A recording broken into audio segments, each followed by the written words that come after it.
যে চুই গাছের কথা বলেছিলাম সেই গোড়ার অংশটা এই যে দেখা যাচ্ছে এইভাবে ঢেকে রাখা হয়েছে লোকজনের নজর এড়ানোর জন্য। আর এই কুড়ায় যে মাটি দেখা যাচ্ছে এখানে সেই আলুটা আছে, আলুটা মাটি দিয়ে চাপা দিয়ে রাখা।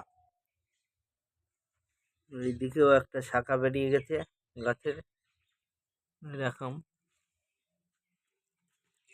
যে চুই গাছের পাতা দেখলেই বুঝতে পারবেন গাছের এরিয়া।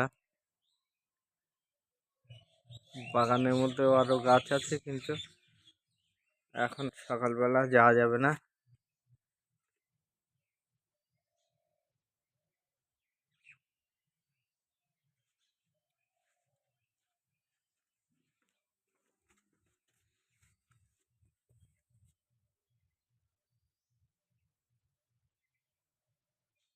এটা 2 নম্বর গাছ, 1 নম্বর গাছটার বয়স আরো বেশি।